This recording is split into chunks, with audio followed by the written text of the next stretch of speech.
Hello, thank you so much for doing this. This is really exciting, and I think that your story is very interesting because, normally the people that I interview are from back in the 80s, and that's awesome as well. But, getting to, talk with another young person that is, really in the mix with this music right now is really cool. So I'm excited we're doing this.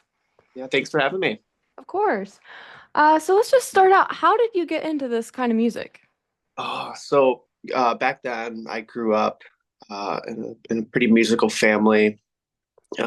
My dad and mom would always have music playing at a really young age. It would be like Ambrosia, Styx, Boston, Journey, all the good ones. Yeah. And just hearing that for years and years, just like I kind of latched onto it.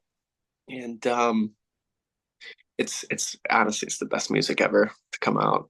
Of course. Yeah, absolutely agree.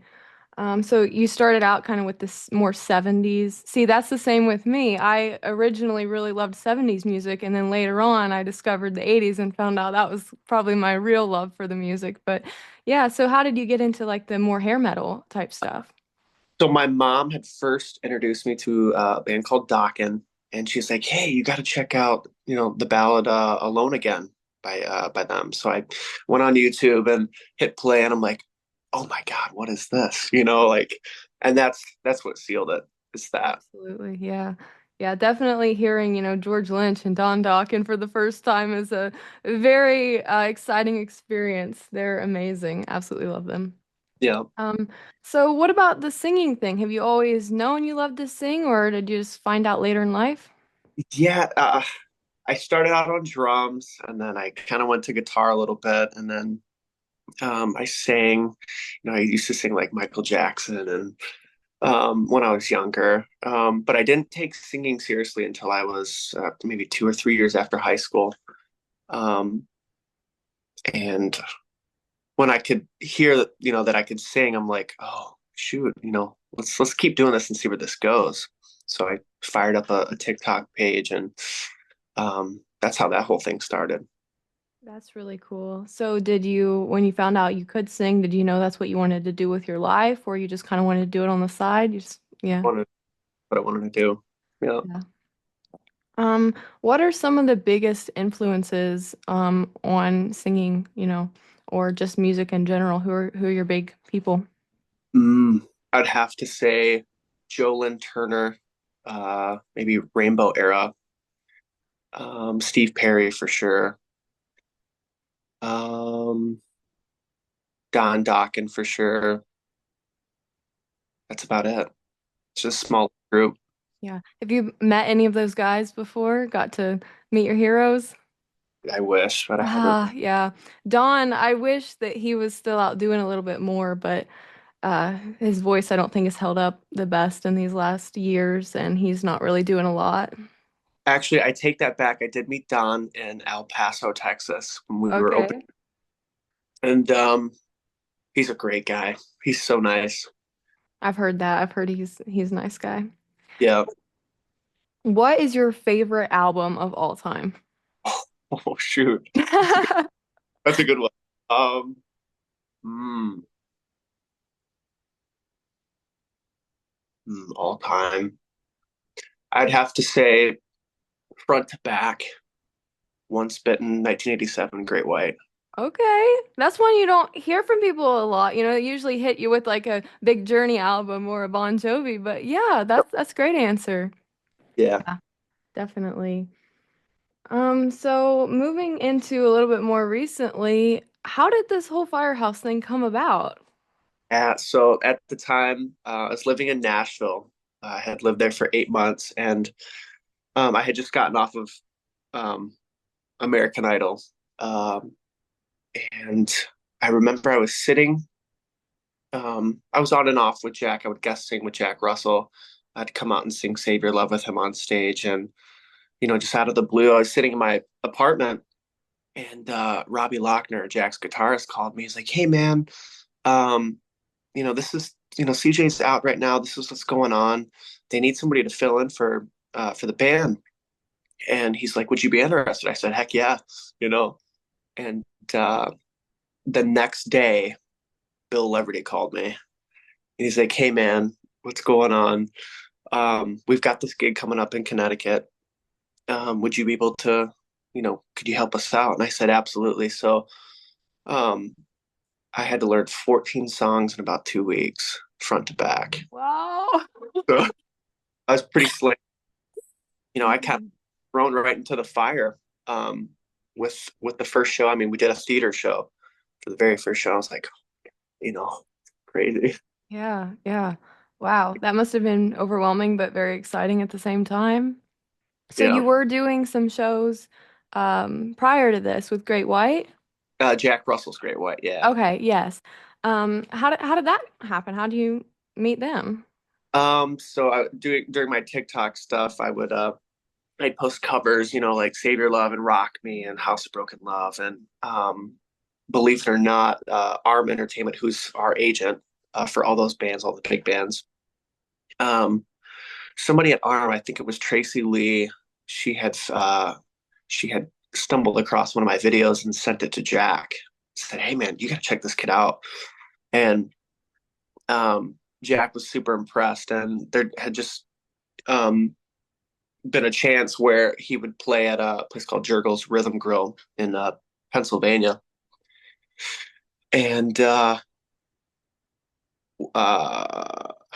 gotta remember the story. Sorry, it's been uh, yeah. So Bill Richard, who was Jack's personal assistant, was at that venue, and he got me in to that show. And after the show, he came up to me and he's like, "Hey man, you want to meet Jack?" Like, "Oh my God, this is gonna happen." So we walk up the stairs. I meet Jack, and it was the strangest thing. It's like we knew each other for 30 years or whatever. Like we just instantly clicked. We started singing old songs that he hadn't sang in 30 years. It was just awesome. It's cool. But that's how that whole thing started. That's super cool. That honestly reminds me a lot of how the Bret Michaels thing went down a couple weeks ago. Like it was very similar to that. And that's very cool that you got to experience that with one of your big heroes. Um, That's cool. so yeah. Hang out with Brett like at 19. That's crazy. Yeah, Brett's a really cool guy. And you guys just played with Brett. I'm sure Yeah, that was great. I saw you singing with him. That's yeah, really cool. Yeah, I think that was a good show. I saw some videos from it. yeah. Really good show. Unfortunately, there is a part of this that I honestly hate to bring up because it is just so sad, and I hated to hear the news of CJ passing away. But I mean, you were singing with them before it did happen, and so was it just, did it just make sense that that would be the next move that you continued to fill in? Did you talk to CJ about anything while he was still with us? Yeah. I had talked to CJ, I think maybe 2 days before he passed. Um, yeah, he was such a great guy. Um, he would give me vocal coaching and what to do and what not to do on stage. And it was tough. Yeah. Um, Pretty tough for all of us. Yeah. Yeah, I definitely, the entire rock and roll world was broken there for a few days. That was just, that news kind of hit me a little bit too. I really love the band, and I actually was making plans to go see them before I really even knew that you were filling in for them.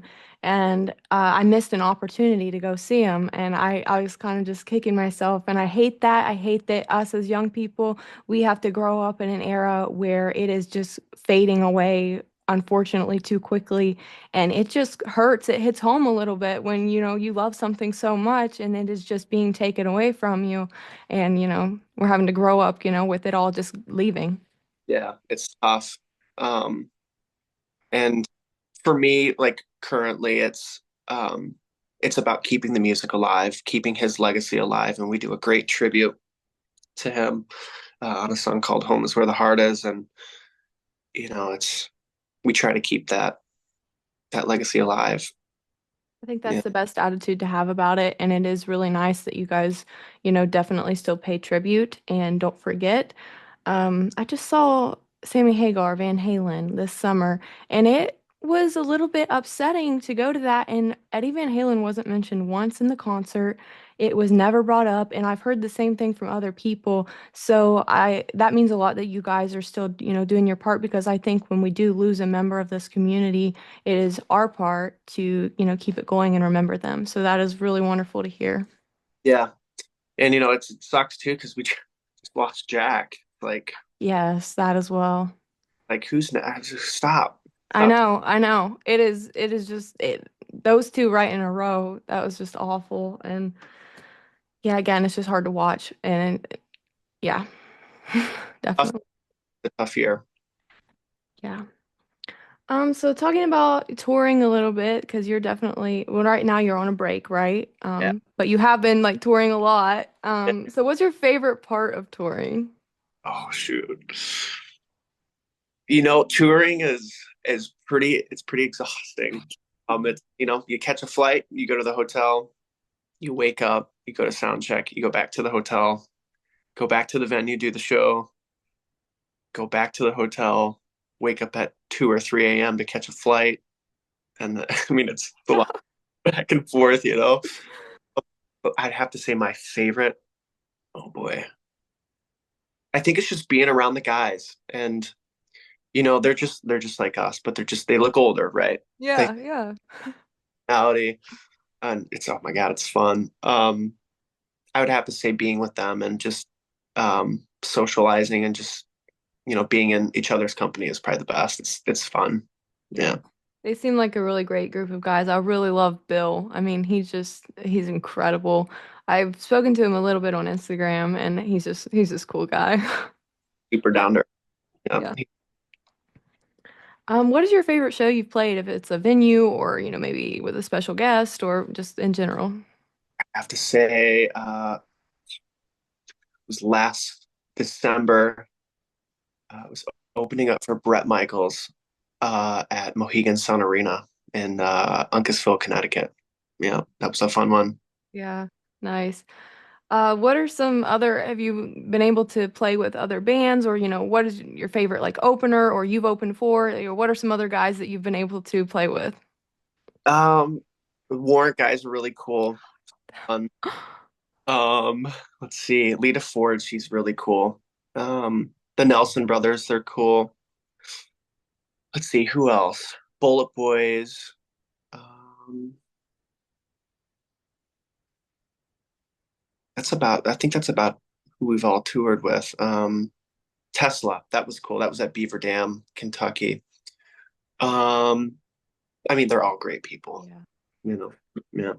Everyone I've come in contact with or been able to talk to, everyone is so nice. And you kind of like think, this rock and roll like tough guy, and everyone I meet is literally the nicest people ever, and it's crazy. Yeah. Yeah. Um, so you are going to finish out the tour this year. You've got some more shows. What about next year? Next year, I think we're going to be pretty slam packed. Great. Get some shows in.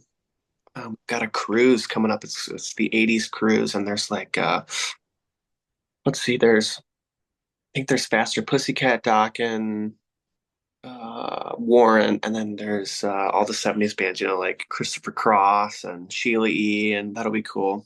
That'll be really fun. Yeah. Yeah. So moving on in the future with Firehouse, I did ask some people on Instagram for some questions, and pretty much everyone was curious if you will ever re-record some of the old songs with them or even come out with new music with them. Um, Working on some stuff right now. It might be a surprise. We'll keep it. Oh, okay. That's exciting. Yeah. Yeah, definitely. I always love hearing the new stuff from the old bands because, sometimes it's not as good as the 80s stuff, but a lot of times I really enjoy it. Bon Jovi's new album, I loved it. Def Leppard has done really well with keeping up with the times. Lots of new music that I really do love from these old bands. So I am excited to hear what you're working on. Yeah, it'll be fun. It'll be Yeah, definitely. So I know, yes, your plans are to stay with the band, but thinking like down the road, would you think of maybe joining another band, or if, Firehouse isn't, touring anymore, doing something solo. What are your like future plans? Um, I know they can, I know they're gonna go another probably 10 years. Um, I don't know.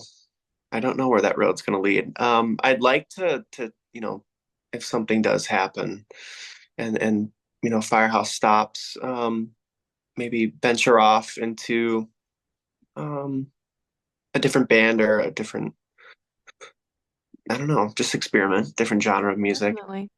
Have you ever thought about writing original music yourself? Um,